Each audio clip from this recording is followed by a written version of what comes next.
Welcome to the Human Code, the podcast where technology meets humanity, and the future is shaped by the leaders and innovators of today. I'm your host, Don Finley, inviting you on a journey through the fascinating world of tech, leadership, and personal growth.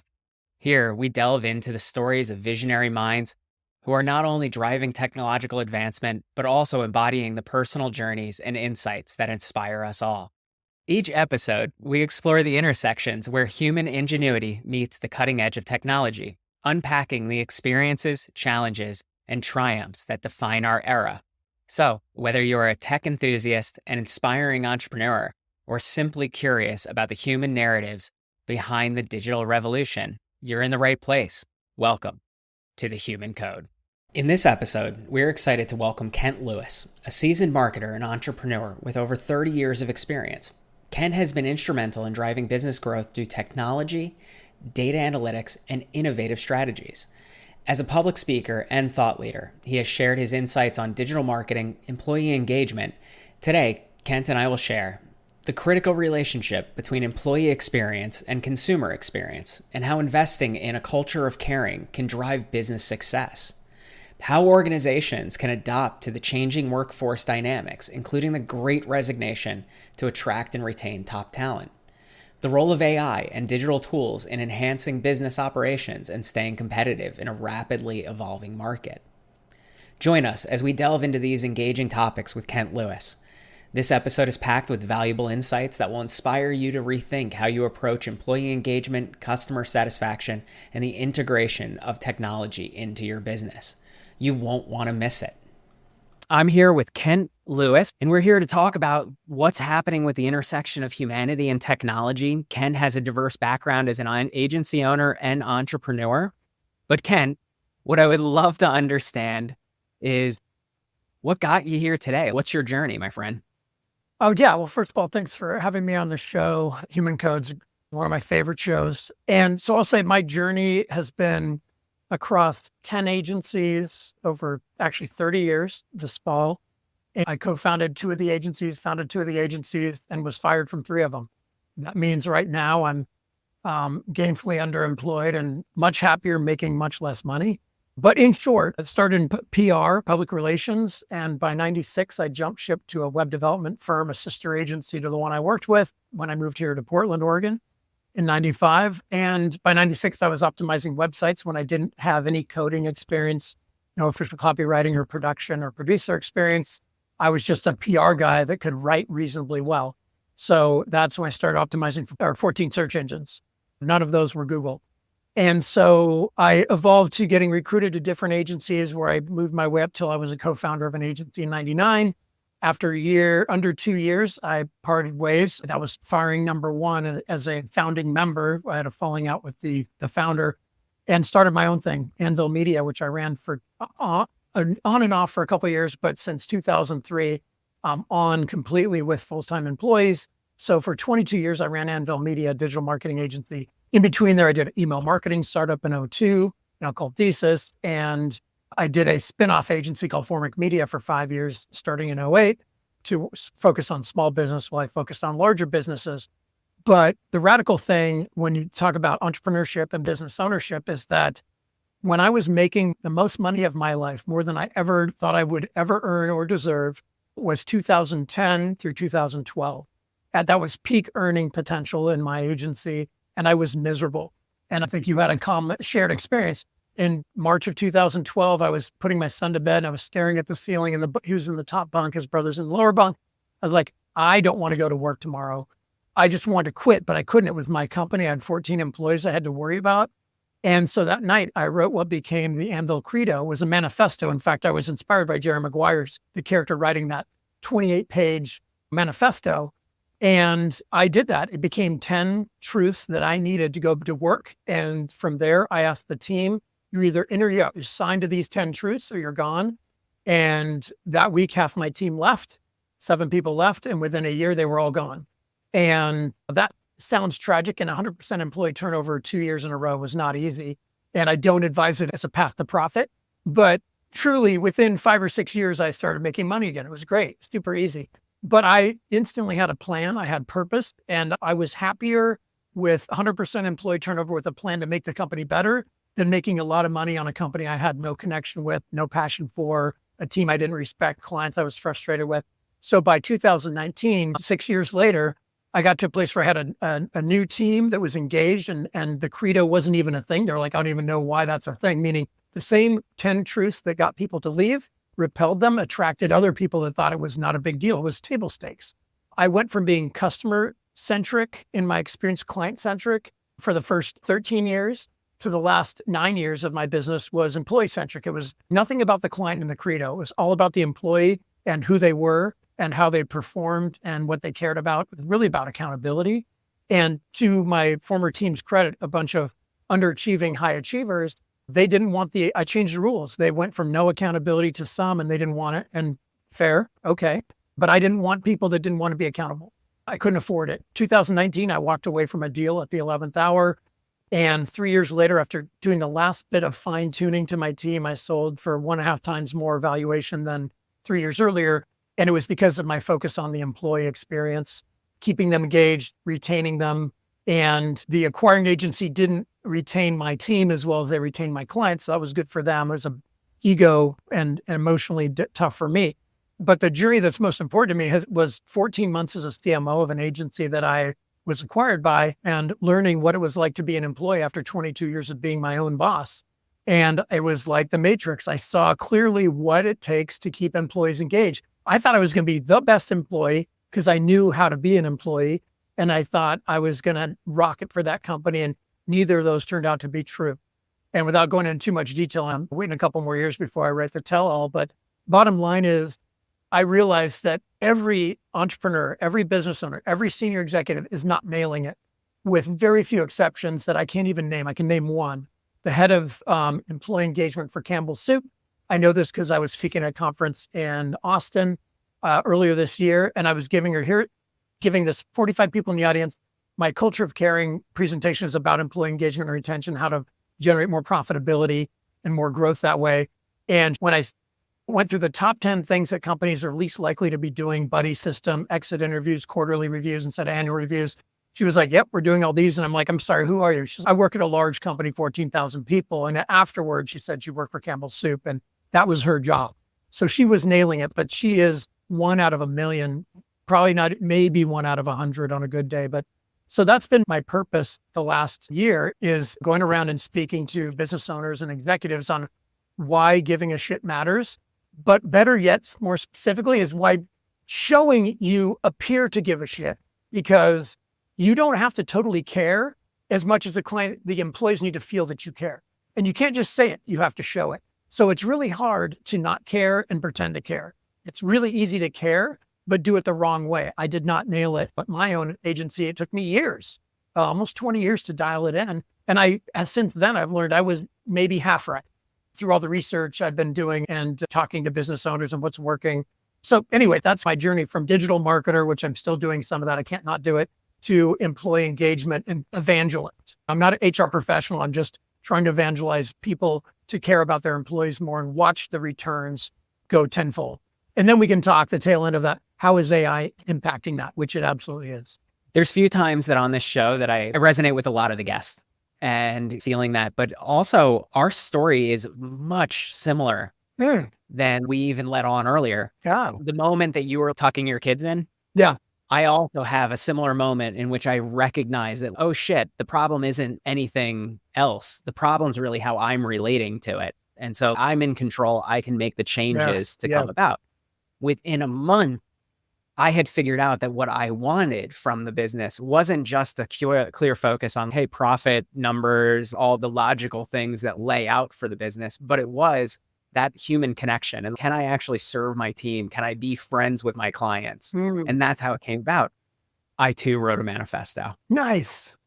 Yeah, exactly. And so it's up on the Findustry's website. Okay. And I think it's 7 or 9 points right now as far as like how we interact with both our employees and our customers and the community that we see as being valuable. About half of our customers we ended up having to fire as we couldn't match on what that value system meant. But basically, we suffered a bit. And at the same time, it was one of the greatest things. a good portion of our employees did leave. But the way that they left was because as a consulting agency, our bid was basically pay our people low and charge high. Right. And so as we changed the model, we went to more partnership focus. And so those members actually left to form their own business. And so now they run as their own separate agency. And Findustries basically operates with partnerships in most places. I'm really curious though, what was one of your other aha moments in that recognition of, hey, I'm not really a good employee kind of perspective, but how that relates to how you now go about the evangelization that you have for employee engagement and the focus on employee? So I had told people before I sold in March of 22, I said I was a terrible employee because I'd been fired twice by agencies where I was a senior level, if not co-founding partner in the company, a director, VP level, whatever. And the reason was I would not toe a line that I didn't believe to be towed. I could not carry the party or carry the water for somebody I thought was incompetent, or if there were layers on that, but that was the gist of it. So the difference with this time, I was like, these guys are smart. They're driven, 3 partners and very gifted team. I still care about that team. I think the difference was I started out as a good employee because I said yes and quality improv. The first 6 months, I didn't say one thing. I learned from my own advice I gave to other junior employees. What I tell new employees at Anvil was, if you're seasoned, I want you to take notes for 1 to 2 months and understand why we're doing something that you don't like or think could be done better. Then absolutely come to me. After 3 months, I'm going to penalize you for not coming to me or the leadership team and saying, here's what I see as a problem. Here's a fix. Here's why, For junior employees, I'd say 3 to 4 months. Just keep your trap shut. Take your notes, because by the time you understand why we do it, it's pretty rare after 20 years and 10 agencies that we're not doing something way off. Conversely, when people didn't speak up about something for months or years, I was very upset. Even if their solve wasn't perfect, I just need that trust. I need that input, the brain trust. So in this case, for the first 6 months, I didn't say a peep about what I saw as little cracks and opportunities. And at our 6 months at our quarterly retreat, I started saying I had shared some issues with basically a belief system and a marketing strategy and a sales strategy I didn't agree with. And they pushed back lightly. 3 months later at my 9-month mark, and we're at the end of the year of 2022, and they wanted to double revenue, and we could not agree on how to do it. And I basically said, you can do it this way or this way, and you're trying to do it this way, and it will not work. And I'm just speaking from experience. You said you hired me for my voice and my experience, and I'm telling you, and they said, nope, you're wrong, drop it. I said, fine. Within a quarter, we tanked. They were wrong. It didn't matter that I was right. The damage was done. And within 3 months after that, I was gone. And so they're still like rebuilding and they're working hard. They're making smart moves. We just still fundamentally disagree about, if you want to grow big, what got you to where you are isn't going to get you where you're going. The sacrifices they were going to have to make in terms of lifestyle or people or process, they weren't willing to make. And that's a price that they took. Can they be successful long-term? They're smart enough. They're driven enough. I just wasn't a good fit for that. So by being a bad employee, I would argue 2 sides of it. I was a bad employee for keeping my mouth shut too long, for not pushing hard enough. And I was a good employee for pushing back and talking when I did. The difference is the senior partners didn't necessarily want to hear it from me as much as they thought they did. When you say you want it, that's what got me to sell. Was you get to meet all your goals for your team, has a bigger path. Your clients have more services. My wife was operations. She wanted out, and it was harder to find somebody than to sell to them. And they had operation. And then I just want to be a thought leader. And by the time, we value your input. By the time we got there, what they intended wasn't necessarily what happened. And I felt undervalued, underappreciated. And I had never felt that way. I hadn't felt that way in 25 years, where I had all these ideas and they weren't being heard or considered. I was a junior level person, an account person in PR last time I felt that way. And okay. So it was totally demoralizing. And so how has that shaped the advice that you're giving to companies, the thought leadership that you're showing and engagement around how us as small business owners can treat our employees? Yeah. So I'll give you an example, like listening tours. The acquiring agency flew out from the Midwest to Portland to listen to the team. They also did, per our advice and other on the board, or the senior leadership team to do a town hall so that the employees could listen, or they could share their concerns and leadership could listen. My lesson was you cannot do a listening tour or town halls or anything that's about hearing the feedback unless you're able to truly listen and then you're willing to act. It doesn't mean you do everything they say. It means I hear you, I feel you, here's what we can do, here's why we can't do these other things, or here's why it will take a certain amount of time. None of that really happened without going into too much detail. So it ended up being more harmful than if they had done nothing at all. So if you're going to say you're going to listen, you have to listen. They did some great stuff. They had a buddy system. I had never had a buddy system at Anvil. I thought it was a great idea. It was reasonably well executed. If it was fine-tuned even more, just diligence and meeting process, all that, it could have been exponentially better, but it was good. And I had never done it before. And I thought I will definitely recommend this to any company, is having a buddy system, whether it's trailing like a senior mentorship to a junior new hire, or it's two people in different departments learning each other's business and personality, just team building. It's a massively powerful tool. But I also show the best intention can have little to no effect. So for 15 years, I met with every single employee once a month at Anvil. So at our peak, we were like 16, 17 people. At our peak, it took me 2 days to get through 15-minute meetings with non-direct reports and half-hour meetings with direct reports. It was a day and a half out of my month. And I would have said it was well spent in terms of going through the motion, 100% accuracy. I went through the motions, unfortunately, without having total trust and transparency. The employees weren't telling me what I needed to know. In fact, I remember at least 3 times where I had what I thought was a insightful monthly one-on-one walking meeting around the neighborhood. And within a week, they gave notice. And nothing in our one-on-one gave me any hint that they were going to give notice. So they were going through the motions and I was going through the motions. And the whole purpose was for them to have access to the owner once a month minimum and literally force, this is your time. What do you want? I didn't even have a fixed agenda. So I was deeply disappointed. I tried different ways, face-to-face, taking notes, no notes. People were like, what are you taking notes about? I tried every little thing, structured, unstructured. It really comes to trust. And I thought just those meetings alone were enough. They turned out to largely not be effective for what I needed, which was real deep insight. Towards the end, they were helpful. My team was happy and they were transparent and there was a level of trust. They could tell me things that I never jumped down anybody's throat. I think there was a perception that would be the case only because I got mad when people didn't tell me things, not when they did. So, that's the classic thing. So those are just examples. Going to quarterly reviews instead of annual reviews. Annual reviews are a joke. So then maybe once a year doing 360 feedback from a larger community, not just coworkers, but clients, vendors. But you can't course correct in a relationship like a marriage, only talking about your relationship once a year and saying, let's make a couple of changes in the feedback sandwich. This is good. This sucks. This is good. That does not work in a relationship. Why would that work in a working environment? And I feel like that's one of the things that corporate America has missed out on. I know when I was growing up, just getting into corporate America, they were like, don't make friends with your coworkers. Oh, yeah. And it created this divide where you basically had your work life and you had your personal life, and the two of them shouldn't touch. But again, it also created inauthenticity in the relationships that you had in the office. And exactly what you're touching on today is that we've had this corporate culture of trying to treat the human like a machine.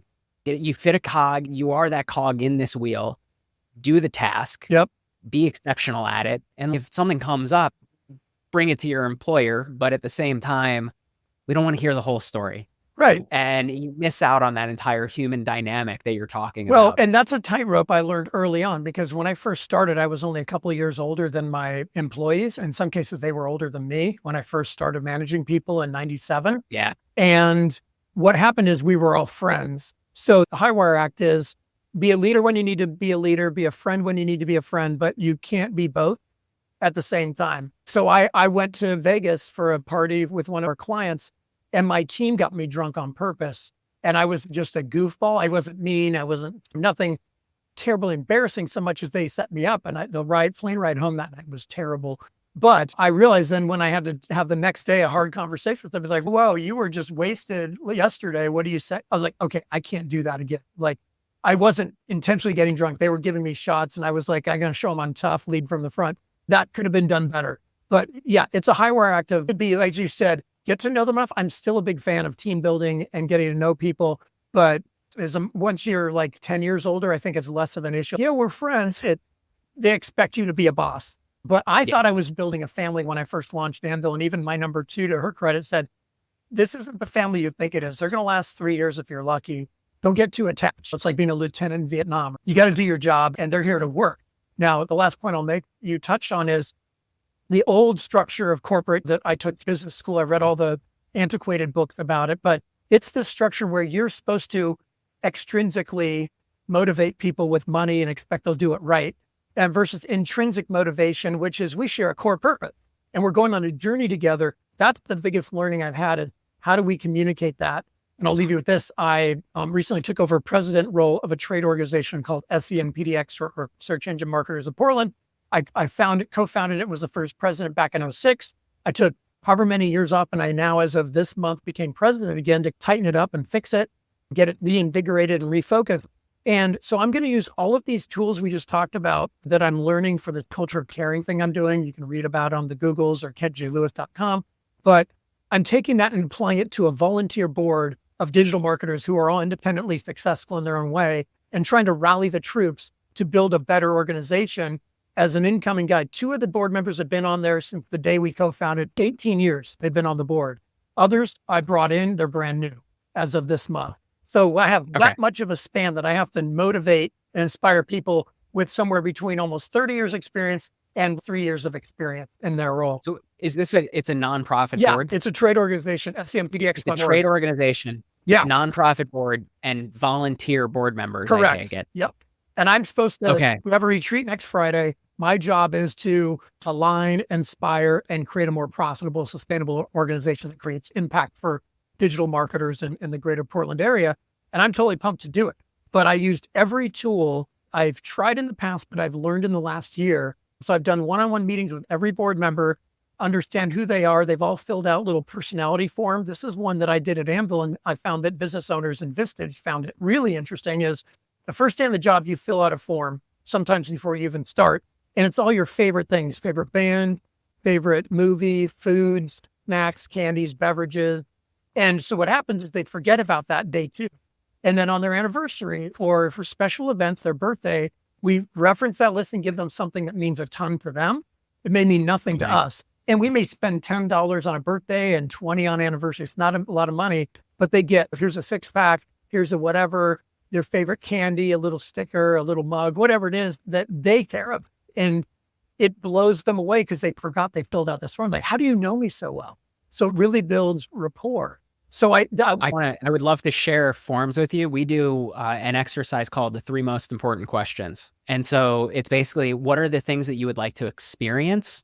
What would you like to learn? And how would you like to contribute to your community? And every month I go through our employees list and see how they're doing and see if there's any cross between anybody's to try to pair people up. If one person wants to learn French and another person speaks French, we'll make that introduction kind of thing. But so it's, what do you want to experience? What do you want to learn? And what was the last one? How would you like to contribute? And to community, like your community. So it's not specifically to Findustries or any of the other businesses, but just to, like overall in general, like we want to see our employees grow. We want to see them succeed. And I'm sharing your thought. Like if our employees are succeeding, the business is going to succeed. Yeah, that's fantastic. Thank you for sharing that. I love that. I want to add that to my mix.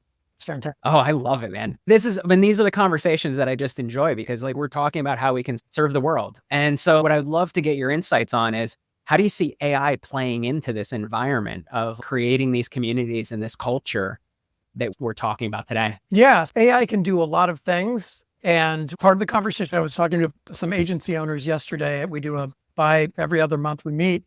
And one of the guys is like, literally, he has a lifelong passion for AI, went to University of Oregon just for the AI program. By the time he got there, they canceled it because people fell out of love of AI in the 90s briefly. But he's working on massive, there's all these layers, general down to true deep mind agents. And there's deep learning in between. They're working on all those levels as a development firm.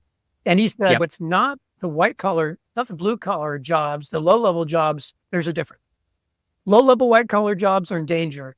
And with the new iterations, the next ChatGPT 5, senior level managers will be in danger. Strategy, the thing we think we do best is in danger of being replicated by AI in a very good way. It gets smarter every day. It's the blue collar jobs that are safe. Electricians, HVAC, all the construction, there's training. Some of them, like being an electrician, it's a 5-year deal, right? It's no joke. Yep. But you're making 6 figures when you're done right out of the gate. So those are the jobs that absolutely cannot be replicated by AI. So what I've told people in terms of careers, and we can back it into corporations, is, copywriters become copy editor, graphic designers become art directors, and junior level people become mid-level people quickly. They've got to get over the hump of what AI can do is teach people 10 years of experience in minutes, months, so that what we have as more seasoned professionals eventually will be in danger of being mitigated by AI, combining our experience and synthesizing it in new and really interesting ways, making those connections. So how does that impact what the agency owners were saying? They have a variety of different kind of service firms. One guy replaced 15 people with 5 people and lightly changed their roles. He's looking at how AI can replace another 5 people that go in and check websites for changes in pricing or images. That eventually will be able to be done by AI more effectively than human. So as an employee, if you are not embracing AI, you will be replaced at some point. You have to figure out how AI can make your job smarter and better. Conversely, leadership has to show that they're more interested in creating a sustainable business where their current employees and future employees can survive and thrive through AI by empowering them. Here's how I think you should be using AI. So some of these folks were saying they can't get their developers to use certain apps. They can't get their designers to use certain apps because they think they're protecting themselves when in fact they're endangering themselves. They will eventually get laid off or fired if they don't embrace these efficiencies and productivity and just enlightening tools within the AI realm. As managers or owners, it's a little different. Part of it is incentivizing and motivating your workforce to embrace AI instead of fear it. But as an owner or a pure CXO leader, you're looking at the P&L, you're figuring out, like, how do I message these? So again, I think the right way to do it, open, transparent. We're looking at ways to create more sustainability. In fact, just what I'm doing with SCMPDX as an organization, and that will be ideally empowering the true workforce. Some cases, redirecting people to new roles. And worst case, we no longer have a fit for certain people. We aren't able to fit into the new organization because they haven't been able to or willing to learn the new skills or fit. Maybe it's a fit thing. But I think that's where it's going to go, because right now, one of the topics that came up last night is that companies like Apple and Home Depot are hoarding cash. The one thing they have against startups with AI is cash. And so they're hoarding it so that then they can go to battle, outlast, acquire, outmarket their competitors that are pure AI plays versus like a Home Depot that got a lot of brick and mortar, a lot of real estate. What's their play with that? It's tricky. I used to work for Borders Books, and they went from 850 stores to 0 stores under our watch. And that was a crazy experience. But these companies have to understand, like, how are we rejiggering our organization from the front end of recruiting and organizational development to sales and marketing. So AI will be all part of that. I think it's companies getting ahead and understanding. I think a new role will not be prompt engineers. It will be business consultants that help understand the cultural impact of AI on an organization and figure out what that organization needs to do to prepare. I'm laughing because we didn't have this conversation, but you basically just described what we do. Oh my gosh, that's very well done. Yeah, so basically what Findustries is doing is providing that service of going into companies and working with them at a C-level, board level to put together a strategy for how they can implement AI across the business. So you're looking at the P&L and saying, hey, here's where AI can actually help us. But the biggest component of really what defines a successful implementation is being able to get your frontline workers to be utilizing AI and then sharing that back with the rest of the group for how they're seeing the benefit.